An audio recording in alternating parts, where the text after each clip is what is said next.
Romanos capítulo 3, versículo 28, diz que o homem é justificado pela fé sem as obras da lei. Como vamos conciliar isto com Tiago capítulo 2, versículo 24, onde lemos que pelas obras o homem é justificado e não somente pela fé? As duas passagens não precisam de reconciliação.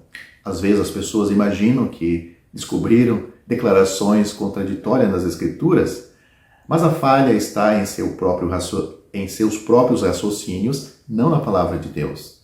No presente caso, a dificuldade desaparece quando se vê que em Romanos trata-se da justificação diante de Deus, enquanto que em Tiago o assunto é a justificação diante dos homens.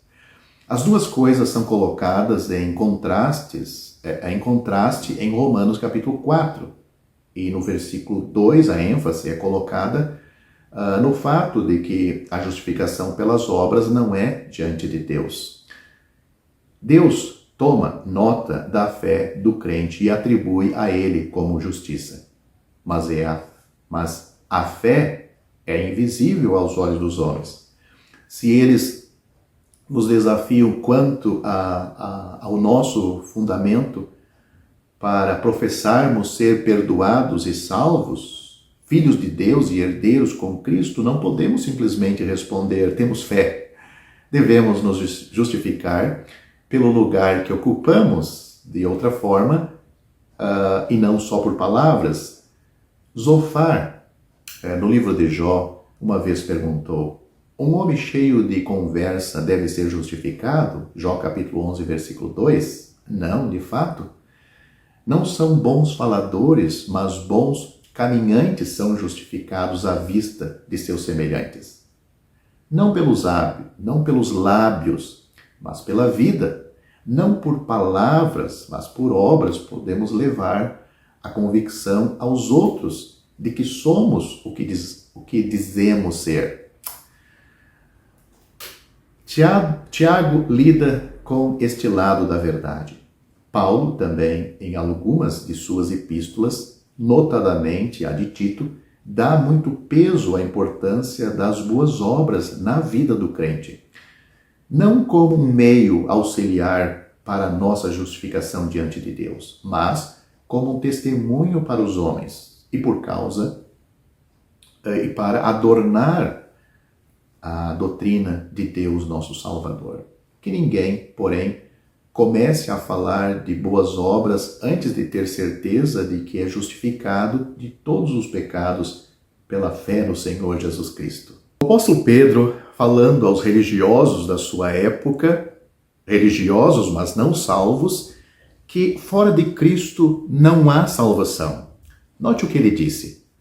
E em nenhum outro há salvação, porque também debaixo do céu nenhum outro nome há dado entre os homens, pelo qual devamos ser salvos. Isso está registrado em Atos capítulo 4, versículo 12. É somente sobre esta base e nenhuma outra que você pode ser salvo. Se você deve ser salvo, então o pesado fardo dos seus pecados precisa ser removido. Se o pesado fardo precisa ser removido, a pena pelo pecado precisa ser aplicada em alguém. Se a pena pelo pecado precisa ser aplicada em alguém, então Jesus precisava morrer, pois a pena para o pecado é a morte. Você não poderia suportá-lo sem perecer miseravelmente. Assim disse o apóstolo João, pelo seu nome vos são perdoados os pecados. 1 João capítulo 2, versículo 12. Não pelas obras que você possa praticar, nem pela sua moralidade, mas pelo nome de Jesus. A resposta não poderia ser mais simples. A misericórdia flui hoje mesmo. Não por meio de alguma relíquia em alguma cidade santa, nem por meio do toque de alguma mão santificada, mas de um vitorioso e ressuscitado Cristo no céu. Pode-se ter acesso a Ele estando em qualquer lugar. Toque nele, ou, em outras palavras, se preferir, creia nele e você será salvo. é somente pela fé. As Escrituras são conclusivas quanto a este ponto. A salvação não é por meio das obras, nem por fé e obras combinadas, mas somente pela fé.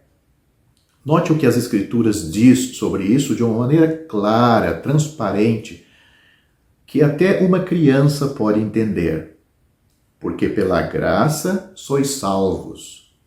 Porque pela graça sois salvos por meio da fé.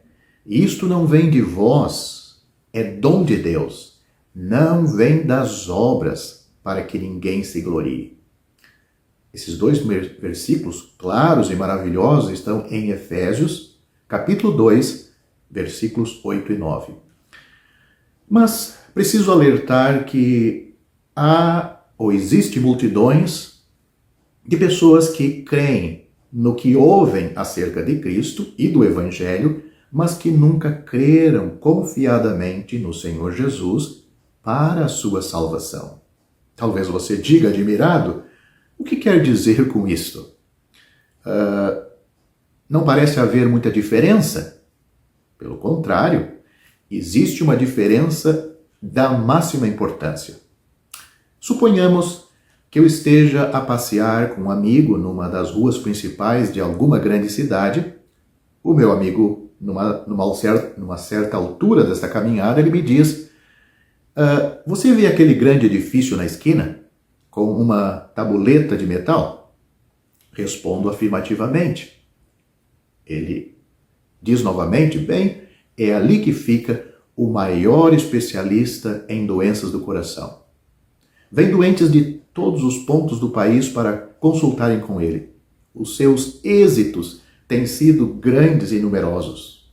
Nesta altura, o famoso médico sai do edifício e entra em seu carro, pelo que tenho a oportunidade de vê-lo. Felizmente, o meu coração funciona muito bem. Acredito em tudo o que o meu amigo me informou acerca do médico, mas as informações não têm para mim importância, pois não necessito dos seus serviços clínicos hoje. Suponhamos, porém, que poucas semanas depois desta conversa, eu adoeça de repente com fortes crises cardíacas. Lembro-me logo daquele médico. Mando chamá-lo e coloco-me sem reserva em suas mãos, recuperando assim a saúde. Agora, já conheço o médico, conheço a sua perícia e quando falo dele é com ânimo, pois estou grato por aquilo que me fez. Em resumo, entreguei o meu caso ao médico e descansei confiado em sua sabedoria e capacidade, enquanto antes apenas acreditava no que ouvia acerca dele. Esta é a única resposta sensata. Fé no Senhor Jesus, fé para a salvação, como um pecador perdido. Descansa nele, totalmente nele. Mas cuidado para não perder sua alma eternamente só por causa desta pequena questão. O tempo. Ou quando? Note o que a Bíblia diz. Eis aqui agora o tempo aceitável. Eis aqui agora o dia da salvação. 2 Coríntios capítulo 6, versículo 2. Note, agora é o tempo aceitável. Agora é o dia da salvação. Vá ao Senhor Jesus pela fé. Portanto, se como pecador perdido aos olhos de Deus, você tiver crido de todo o coração, tiver aceitado o Senhor Jesus como tendo sofrido na cruz por todos os pecados cometidos por você e tendo ressuscitado para a sua justificação, então o Cristo na glória é aquele em quem você está agora firme e seguro. Você está nos ombros e nas mãos do bom pastor, e ele nunca o deixará de assim conduzir até que o tenha introduzido no lar celestial. Se assim verdadeiramente creu, você já foi feito membro do corpo de Cristo, a igreja verdadeira, ligado ao seu Senhor pelo Espírito Santo. E agora, a caminho do lar, ele se alegra em reunir os seus em torno de si, fora do arraial, ou seja, do sistema religioso, da cristandade dos nossos dias, reunido em torno de si e ao seu nome exclusivamente, até que ele volte para levar-nos todos a este lar, para estarmos sempre com ele e sermos semelhantes a ele, por todo sempre, na glória, para o seu eterno louvor.